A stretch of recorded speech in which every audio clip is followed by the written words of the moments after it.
अस्सलाम वालेकुम दोस्तों, मेरा नाम है अली और रमेश की तरह मौजूद है दाऊद और आप देख रहे हैं जी इस वक्त क्रिकेट लवर अली शो को। दोस्तों देख रहे हैं दोस्तों आप लोग से बात करने जा रहे हैं, बात करेंगे जी आज आपके साथ टॉप क्रिकेट न्यूज का सेगमेंट है, आप लोग से शेयर करेंगे। नंबर 1 पे आप लोग से बात करने जा रहे हैं, जो हमारे पास अपडेट आ रही है वो आ रही जी रिजवान के हवाले से अपडेट आ रही है। क्या अपडेट आ रही है रिजवान को लेकर, क्या इंजरी को लेकर अपडेट है वो आप लोग बताएंगे। बात करेंगे पाकिस्तान टूर ऑफ न्यूजीलैंड को लेकर, यानी कि पाकिस्तान ने सालाना टूर पे न्यूजीलैंड तो आएगी आएगा। ये बात ना बताइएगा मुझे कि न्यूजीलैंड ने सालाना टूर नहीं करना, न्यूजीलैंड में पाकिस्तान आना ही आना है, पाकिस्तान भी जाएगी न्यूजीलैंड। अब सालाना टूर रिपीट पे स्टार्ट हो रहे हैं, इस पर बात करेंगे जिसके बाद T20 वर्ल्ड कप को लेकर कुछ अपडेट्स आ रही हैं वो आप लोगों को शेयर करेंगे, और बात करेंगे एशिया कप 2025 को लेकर कहां पर ये खेला जाएगा इस हवाले से भी आपको बताएंगे। तो अगर आप हमारे चैनल पर नहीं और पहली बार आए चैनल को लाजमी सब्सक्राइब करें और साथ ही पहले भूलिएगा। तो बात का आगाज करते हैं नंबर 1 खबर के साथ जो कि हमारे पास आ रही है। तो भाईजान मोहम्मद रिजवान को लेकर जो अपडेट आ रही है, और अपडेट ये आ रही है कि मोहम्मद रिजवान जैसे कि आपको बताया था ना सिर्फ इंग्लैंड सीरीज से बल्कि आयरलैंड सीरीज से भी वो बाहर हो गए हैं। लेकिन खबरें ये हैं भाईजान के जो आपके बाबर आजम है वो ये कह रहे हैं कि रिजवान को जो है वो आयरलैंड के खिलाफ सीरीज जो है खिलानी, और कुछ रिपोर्ट्स ये भी बता रही हैं, कुछ सोर्सेज ये भी बता रहे हैं कि मोहम्मद रिजवान की ये जो इंजरी है ये काफी लॉन्ग टर्म इंजरी है और वो इसको छुपा कर जो है वो खेल रहे थे, जिसकी वजह से ये इंजरी जो है थोड़ी बिगड़ गई है। अब उनका जो स्कैन कराया गया तो उसके अंदर सारी चीजें जो है क्लियर हुई हैं। वैसे ही रिजवान जो है हम कहा करते थे ना कि हर दूसरी तीसरी बॉल के बाद वो गिर जाया करते थे, कोई चक्कर होता था, तो वो यही होता था कि पाकिस्तान टीम में ये थोड़ा सा कल्चर अभी का नहीं है, काफी पुराना कल्चर है कि ये इंजरीज को छुपाकर खेलने की कोशिश करते हैं, क्योंकि उनको ये लगता है कि अगर हमारी इंजरी की वजह से हम थोड़ा भी ऐसा टीम से बाहर हुए तो हमारी जगह चली जाएगी। देखो जो उनकी रिपोर्ट थी उसके मुताबिक 3 से 4 हफ्ते का उनको आराम चाहिए, 3 से 4 हफ्ते वो नहीं खेल सकते जो रिपोर्ट्स आई हैं। लेकिन बाबर आजम होपफुल है कि यानी कि आप कह लो कि 4 हफ्ते प्रिकॉशनरी उनको कहा गया है, यानी कि पॉसिबल यह है कि वर्ल्ड कप तक वो 26 तारीख के बाद जो है वो ऑलमोस्ट आप कह लो कि वो फिट हो सकते हैं। लेकिन जो आपके बाबर आजम है उन्होंने कहा है कि हम होपफुल है कि सिर्फ ये जो न्यूजीलैंड की सीरीज, ये जो 2 मैच अभी है, एक रह गया, खाली इनसे वो बाहर हुए हैं। रिजवान जो है वापसी करेंगे, आपकी जो आयरलैंड वाली सीरीज है हम उसमें भी उनको खिलाएंगे। और अब ये भी खबर आ रही है अली के अगर आपका जो कल मैच खेला जाना है, अभी साइम अयूब क्योंकि कल खेल रहे हैं, प्लेइंग 11 की जो अपडेट आ रही है उसमें साइम तो खेल ही रहे हैं, जाहिर है उनको खेलना भी चाहिए, लेकिन जाहिर है सोशल मीडिया में भी फैंस भी क्रिटिसाइज कर रहे हैं उनको।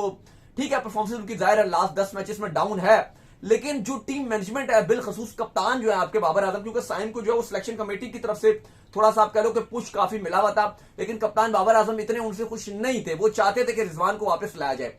अपडेट ये भी आ रही है कि रिजवान अगर फिट हो जाते हैं तो आपको जो आपकी आयरलैंड वाली सीरीज है ना, आयरलैंड वाली सीरीज, उसमें आपको बाबर रिजवान की जोड़ी दोबारा देखने को मिल सकती है। अगर साइम अयूब 5वें T20 में भी रन ना बना सके तो साइम अयूब को बेंच कर दिया जाएगा और बाबर रिजवान की जोड़ी दोबारा से आ जाएगी। यहां पर इनका मौकफ यह भी है कि अगर हम साइम को बाहर करेंगे तो कहीं ना कहीं उस्मान खान भी एडजस्ट हो जाएंगे, फखर भी ऑलरेडी उनकी भी जगह पीछे नहीं बन रही थी, रन उन्होंने बनाया तो वो भी फखर भी 3 पे खेल लेंगे या 4 पे फखर खेल लेंगे, 3 पे उस्मान खान खेल लेंगे, तो ये भी कहा जा रहा है। लेकिन अब आप देखो वही बात है कि रिजवान की लग रहा है कि जो हम बात कर रहे थे कि शायद उनकी किस्मत खराब हुई है, ऐसा नहीं है, लग ऐसे रहा है कि रिजवान की किस्मत ज्यादा अच्छी हो गई है, क्योंकि पिछले वाले मैच में तो रिजवान भी थे, 22 बॉलों में क्या कुछ कर लिया उन्होंने, पाकिस्तान हार गया, बाहर हो गए, अगला मैच पाकिस्तान फिर हार गया।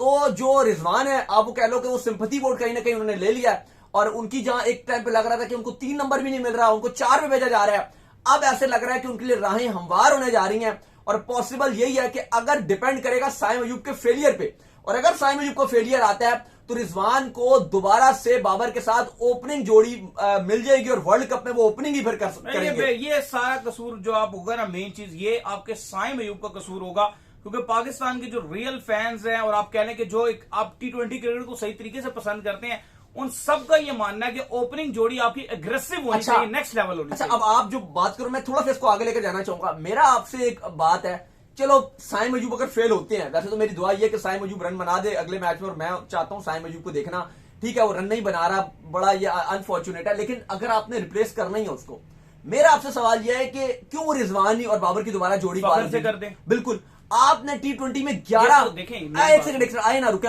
आइएगा, 11 पाकिस्तान कंसेक्यूटिव सीरीज जीता आपके सरफराज की कप्तानी में। कौन ओपनर था? बाबर और फखर जमान। बाबर रन बनाते थे, फखर अटैक करता था। ये मुझे समझ आएगी, आपको समझ आएगी ये बात, जो फैंस एग्रेसिव अपनी टीम को देखना चाहते हैं, जो फिन एलन जैसे ओपनर्स को पसंद करते हैं। अच्छा, मैं कल एक जगह ना शादी में गया हुआ, आपको बताया था कल मेरे दोस्त की शादी है, वैसे ये ओपनिंग को लेके बहस छिड़ गई ना, तो इस बहस के अंदर मेरी उनसे बहस हो गई यार कि आप मुझे ये बताएं यही ओपनिंग के वाले से हमारी आपस में डिस्कशन हो रही थी। मैंने कहा मुझे ये बताएं, पाकिस्तान ये डिजर्व नहीं करता कि पाकिस्तान के पास फिन आइलैंड जैसा ओपनर हो, जयसवाल जैसा ओपनर हो, ऑस्ट्रेलिया जैसे एग्रेसिव ओपनर हो, इंग्लैंड जैसा, बटलर जैसा एग्रेसिव ओपनर हो। उनका पता है आगे से मुझे क्या रिप्लाई आया है इस बात को लेकर? वो कह रहे हैं पाकिस्तान में टैलेंट ही नहीं है इस लेवल का। नहीं, टैलेंट है, अब बात ये कि हमारी सोच बहुत मैटर करती है। वो मुझे कह रहे हैं कि पाकिस्तान में इस लेवल का टैलेंट ही नहीं है। मैंने कहा आप डिफेंसिव क्रिकेट होती रहे, वो सही है। कह रहे हैं हाँ पाकिस्तान में टैलेंट नहीं है जी, बटलर के लेवल का टैलेंट नहीं है। इंडिया में जयसवाल का वो है, पाकिस्तान के पास जयसवाल नहीं है, पाकिस्तान के पास फिन आइलैंड नहीं है। अब आप जायसवाल की बात करो, जायसवाल कौन था? जायसवाल अगर आप देखो इस तरह का एग्रेसिव प्लेयर नहीं था। वो आईपीएल पहला 2 सीजन खेला, फ्लॉप रहे हैं। उसका पहला सीजन तो बिल्कुल ही फ्लॉप रहा है, वो छक्का नहीं मार पाता था, बिल्कुल ढीला डाला। लेकिन उसको इन्होंने वो दिया कि भाई कॉन्फिडेंस के भाई तू एग्रेसिव खेलेगा। और आज कहा जाता है कि इंडियन टीम में टॉप ऑर्डर में सबसे ज्यादा एग्रेसिव वही है। इवन विराट कोहली उस तरह से गेम को थोड़ा डाउन कर देते हैं, लेकिन जायसवाल पूरा यूटिलाइज करता है। छोटा है, कद भी छोटा है, जिस्म भी कोई इतना बड़ा नहीं है, से कोई इतना तगड़ा भी नहीं है। लेकिन बात वही है कि उसको इंटेंट दी है कि भाई तू एग्रेसिव खेलेगा। तो बात यह है कि मैं तो ये कहूंगा कि अगर आप साइम को हटाते भी हो तो ना कि आप रिजवान को डायरेक्ट दोबारा से ओपनिंग दे दो, आपको फखर जमान को देनी चाहिए। सबसे बाबर और फखर की ट्राइड एंड टेस्टेड और सक्सेसफुल जोड़ी है। मसला कहां पर हुआ था? सबसे ज्यादा हमें जो है मसला यहां पर हुआ था, शर्जील को हटा दिया गया, फखर को हटा दिया गया रिजवान की वजह से कि रिजवान को ओपनिंग खिलानी है। अब साइम यूसुफ तो खुद ही गलती कर रहे हैं, खैर वो भी जो है हट ही जाएंगे। लेकिन कहने का मकसद ये है कि भाई दुनिया इस चीज के ऊपर सारी आगे एग्री होती है जो क्रिकेट को सही मायनों में समझता है कि T20 में कंसिस्टेंसी से रन्स बनाना इतना मैटर नहीं करता जितना स्ट्राइक रेट और इम्पैक्टफुल इनिंग खेलना मैटर करता है। अब देखो फखर भी अच्छा प्लेयर है, लेकिन जो कल फखर की भी जो इनिंग रही ना, अब इम्पैक्ट तो नहीं डाल सकी ना, तो उस इनिंग का फायदा पाकिस्तान को तो नहीं हुआ एट द एंड, क्योंकि वो कन्वर्ट तो नहीं हुई विक्ट्री में। इम्पैक्ट तो नहीं डाल सकी ना वो इनिंग, वो विक्ट्री में कन्वर्ट नहीं हो सकी। टिपिकली फखर की वो इनिंग नहीं थी, वो नहीं थी क्योंकि स्ट्रगल कर रहे थे ना, स्ट्रगलिंग थी। और देखो सॉरी टू से, अब इसमें लोग नाराज होंगे, लोग तपेंगे भी, लेकिन हकीकत आपको बताऊं जो अगर आप बाबर रिजवान की जो एक धड़ा बाबर रिजवान की जोड़ी को सपोर्ट भी करता है, वो स्टैट्स भी दिखाता है हमें। वो जाहिर है हमें स्टैट्स हमसे बेहतर कौन पता होगा, सारे स्टैट्स हमारे पास पड़े हुए हैं। वो जिस के अगेंस्ट दोनों की जोड़ी सक्सेसफुल रही है, वो टीमें आप देख लो, टीमें नहीं तो वो बॉलिंग क्वालिटी देख लो। मैं तब मानता हूं उस जोड़ी को कि जब एक मुश्किल ओपोनेंट लगी हुई हो, वर्ल्ड कप जैसे बड़े इवेंट्स लगे हुए हो, वो एक इंडिया वाला मैच दिखाते हैं, वो भी आपको पता है कंडीशन क्या था, मरी हुई इंडियन टीम थी, वो जो भी आप बोलो लो टीम थी, 150 कंडीशन, हाँ वो बहुत बड़ी बहादुरी है। वो तो बेस्ट बहादुरी थी ना, 180 चेस करते थे एशिया कप के फाइनल में। हाँ, वो जो बड़े मैचेस आते हैं जहां पर हमें टफ सिनेरियो बनता है, वहां पे जोड़ी हमें लेट डाउन करती है। 22 के T20 वर्ल्ड कप में क्या किया, नहीं कर सके ना। बात वो है कि जब आपको वो एक ओपनिंग जोड़ी हम कह सकते हैं कि यार कि मुश्किल टाइम में वो हमें एग्रेसिव खेल के दे। खैर ये बहस बहुत लंबी चली जाएगी, फिलहाल जो अपडेट वो यही है कि जो आपकी टीम मैनेजमेंट है, बिलखसूस कप्तान बाबर आजम, वो ये मानते हैं कि साइम अयूब अगर आखिरी मैच में फेल होते हैं तो उसके बाद उनको हटाकर रिजवान को दोबारा से उनके साथ ओपनिंग में लाया जाए। ये बड़ी खबर है। खैर इसके बाद जो हमारे पास अपडेट आ रही है वो आ रही है पाकिस्तान टूर ऑफ न्यूजीलैंड को लेकर अपडेट आ रही है। भाईजान न्यूजीलैंड तो पाकिस्तान आता ही रहता है, अभी फिर आएगा चैंपियन ट्रॉफी से पहले जो है ट्राई नेशन सीरीज होगी, लेकिन 2025 की जो चैंपियन ट्रॉफी है उसको खेलने के बाद पाकिस्तान ने जो है न्यूजीलैंड का सालाना टूर करना है, जिससे पाकिस्तान जो है 5 T20s खेलेगा और 3 ODIs जो है वो खेले जाएंगे, तो न्यूजीलैंड पाकिस्तान को होस्ट करेगा जी।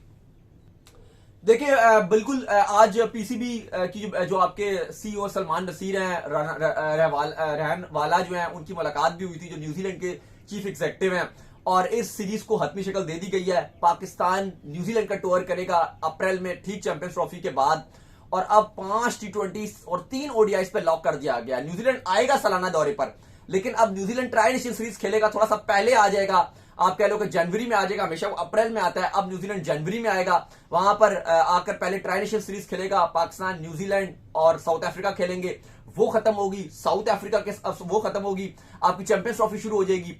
चैंपियंस ट्रॉफी जैसे ही खत्म होगी तो पाकिस्तान और न्यूजीलैंड दोनों अपना बोरी बिस्तरिया लेंगे, एक ही जहाज में बैठेंगे और रवाना हो जाएंगे वापस न्यूजीलैंड।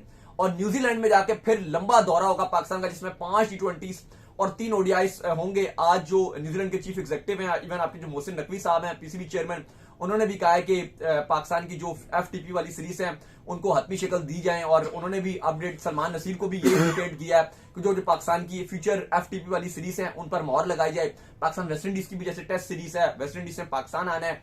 ये जो आपकी ट्राई नेशन सीरीज है ना, न्यूजीलैंड और साउथ अफ्रीका, इससे ठीक पहले वेस्ट इंडीज ने भी आना है, क्योंकि जो आपकी PSL की फ्रेंचाइजीज बोल रही थी ना कि भाई इस टाइम पर PSL रखवा लो, तो पीसीबी ने उनको शटअप कॉल दिया और बहुत अच्छा किया है। उनको कहा कि भाई हम PSL के लिए अपनी इंटरनेशनल जो सर्कल है हमारा, उसको हम डिस्टर्ब नहीं कर सकते। ऑलरेडी चैंपियंस ट्रॉफी है, उससे पहले हमें अपने आप को तैयार करना है। इवन कुछ अपडेट तो ये भी आ रही है कि जो आपकी फ्रेंचाइजीज है वो इतनी कोई निकम्मी है, इतनी कोई नाअहल है, वो कहती हैं कि भाईजान ये जो ट्राई नेशन सीरीज आपने रखी है ना साउथ अफ्रीका और न्यूजीलैंड की, या तो इसको पोस्टपोन कर दो या इसको खत्म ही कर दो।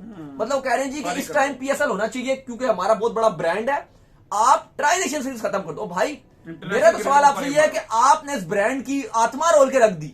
वो होते हैं ना कि भाई आपने ब्रांड छोड़ा है इसको, सही बात है। ये जैसा ब्रांड था आप तो नीचे गिराए जा रहे हो, आप 1 रुपया नहीं लगाते, आपने पैसे नहीं लगाए। इतने बड़े बड़े बिजनेसमैन हैं, वो जावेद अफरीदी गाड़ी बांट रहे हैं, वो ARY वाले सलमान इकबाल वो कहते हैं जी पूरी कराची में उन्होंने अपनी उस समंदर के पास वो लगूने खोल दिए हैं, वो क्या बोलते हैं पूरी सोसाइटियां खोल दी हैं। वो दूसरे इस्लामाबाद वाले देख लो, वो बाकी देख लो, वो पूरे जहांगीर तरीन का जो पूरा ग्रुप है वो आप देख लो कितना अमीर है यार, कितना पैसा है इनके पास। वो राणा ग्रुप को देख लो कितना पैसा है इनके पास, लेकिन इन सब के सब ने कोई एक बड़ा प्लेयर पीएसएल का साइन नहीं करवा सके। अब इवन BPL बांग्लादेश में जो उनके ऑनर्स है वो अपने बिहाफ पे प्लेयर्स लेकर आते हैं, और इनको देखिए ये कह रहे हैं जी वो जो ट्राई नेशन सीरीज है ना चैंपियंस ट्रॉफी की जो तैयारी है, ICC इवेंट है उसकी तैयारी है आपके लिए, क्योंकि ज़ाहिर अब T20 का बोलबाला है, ODI क्रिकेट खेलने को भी कम मिल रही है। तो भाई इतनी इंपॉर्टेंट 2003 के आखिरी टाइम पाकिस्तान ने होस्ट की थी श्रीलंका, जिम्बाब्वे और पाकिस्तान, जब पाकिस्तान में सीरीज ये ट्राई नेशन सीरीज हुई थी तकरीबन 21 साल के बाद हो रही है, और आप ऐसी बातें कर रहे हो। तो खैर अच्छी बात यह कि PCB ने 5 T20s और 3 ODIs टूर ऑफ न्यूजीलैंड जो है पाकिस्तान का वो हतमी शक्ल दे दिया और उस पर साइन भी कर दिया। अच्छा T20 वर्ल्ड कप को लेकर जो है कुछ अपडेट आ रही है, क्या अपडेट है जी? देखिए जी आज ICC ने ग्राउंड्स की भी इवन अपडेट दिया है जो नासो स्टेडियम है, और ICC ने उसको काफी हद तक उसको बता दिया कि बिल्कुल ऑलमोस्ट स्टेडियम जो है वो बस बिल्कुल ही आखिरी मराहिल में दाखिल है, और वो कह रहे हैं जी कि बड़ा जबरदस्त किस्म का ये ग्राउंड जो है वो इंडिया पाकिस्तान भी होस्ट करेगा और भी बड़े मैच होस्ट करेगा। लेकिन अभी भी अगर आप देखो तो ग्राउंड इंटरनेशनली लेवल जिस तरह से आप देखते हो उस तरह मजा नहीं आया, उस तरह से वो मजा तो नहीं दे रहा है। लेकिन अभी बहुत कम 35,000 की कैपेसिटी है। उसके अलावा भी वो ग्राउंड भी छोटा ही लग रहा है। फैसिलिटीज वाइज पे अगर आप इंटरनेशनली जैसे फैसिलिटीज होती हैं, बहरहाल ICC का एक मानना ये कि USA को क्रिकेट देनी है तो उस पॉइंट ऑफ व्यू से जो है वो चला रहे हैं, अदरवाइज उतना अच्छा इकदाम नजर नहीं आ रहा है। लेकिन बहरहाल आज ICC ने जो है वो अनाउंस कर दिया कि युवराज सिंह जो 2007 का इंडिया T20 वर्ल्ड कप जीता था, हमें ही हराया था, पाकिस्तान इंडिया का बड़ा जबरदस्त मैच था, लेकिन वहां पर युवराज सिंह ने अगेंस्ट इंग्लैंड स्टूट ब्रॉड को 6 छक्के मारे थे एक ओवर में और T20 की फास्टेस्ट 50 भी बना डाली थी। उनको ब्रांड एम्बेसडर ICC ने जो है वो अनाउंस कर दिया है। दूसरी तरफ जो आपके T20 वर्ल्ड कप की ट्रॉफी है वो पाकिस्तान में आई हुई है 3 दिन के दौरे पर। कल इधर इस्लामाबाद में भी थी, इवन हमें भी था कि बुलाया, इनवाइट भी किया गया था, हमने जाना भी था, लेकिन फिर बात ये हो गई कि हम थोड़ा सा कुछ अपने मसले मसाइल में फंसे हुए थे, हमारा कोई काम बहुत जरूरी फंसा हुआ था, तो फिर हम थोड़ा लेट भी हो गए। तो फिर हमने कहा कि चलो मैच भी था एक्चुअली कल, हाँ कल मैच का भी एक रीजन था, फिर हम नहीं गए। अब एबटाबाद में या फिर लाहौर में जो है वो कल लाहौर में होगी। अगर आप कल पाकिस्तान न्यूजीलैंड का मैच स्टेडियम में देखने जाएंगे तो वहां पर ट्रॉफी को भी रखा जाएगा। दूसरी तरफ अगर आपको ग्रुप भी बता देते हैं T20 वर्ल्ड कप के एक बार फिर, ग्रुप A में इंडिया, पाकिस्तान, साथ आयरलैंड, कनाडा और USA होंगे। ग्रुप B में इंग्लैंड और ऑस्ट्रेलिया रवायती हरीफ ये होंगे, इनके साथ 3 हल्की टीम नमीबिया, स्कॉटलैंड और ओमान होंगी। ग्रुप C में न्यूजीलैंड, वेस्ट इंडीज, न्यूजीलैंड और वेस्ट इंडीज होंगी, जबकि इनके साथ अफगानिस्तान भी है। तो ये ग्रुप काफी खतरनाक हो सकता है क्योंकि आगे 2 नहीं जाने हैं, और युगांडा और पापुआ न्यू गिनी ये हल्की हैं, लेकिन वेस्ट इंडीज, न्यूजीलैंड और अफगानिस्तान इन तीनों में से कोई भी 2 आगे भाई जा सकती हैं। ग्रुप खतरनाक है। फिर ग्रुप D भी थोड़ा खतरनाक ही है क्योंकि साउथ अफ्रीका, श्रीलंका और बांग्लादेश, नीदरलैंड और नेपाल। तो यहाँ पे साउथ अफ्रीका, श्रीलंका और बांग्लादेश इन 3 में से तो कोई भी भाई 2 जा सकती हैं। बांग्लादेश अच्छा खेले तो वो भी कर सकता है, लेकिन जाहिर है साउथ अफ्रीका के लिए चीजें आसान है। श्रीलंका, बांग्लादेश के लिए आप कह लो कि थोड़ी सी चीजें खराब हो सकती है क्योंकि इनमें से जो है वो मुश्किलात होंगी। लेकिन बहरहाल ये T20 वर्ल्ड कप के ग्रुप्स हैं। 2 जून से बाकायदा तौर पर USA में वर्ल्ड कप का आगाज हो जाएगा। चलिए जी, उम्मीद करते हैं आज का हमारा शो आपको आएगा पसंद। आप वीडियो को लाइक कीजिए, हमारे चैनल को सब्सक्राइब कीजिए, साथ ही बेल आइकन बजाइए और एक और काम कर लीजिए, और वो ये कर लीजिए कि आप इंस्टाग्राम के ऊपर जो जाइए फॉलो, इंस्टाग्राम में मुझे फॉलो कर लीजिए, वहां पे मैं मौजूद हूँ। दाऊद क्रिकेट के इंस्टाग्राम पर सवाल हो तो भेजिएगा और उनको भी फॉलो कीजिए। मैं क्रिकेट लवर ऑफिशियल के नाम से लिंक डिस्क्रिप्शन में मौजूद है, जाइए फॉलो कीजिए। फिर सुनते हैं नेक्स्ट वीडियो में। अल्लाह हाफिज, बाय बाय।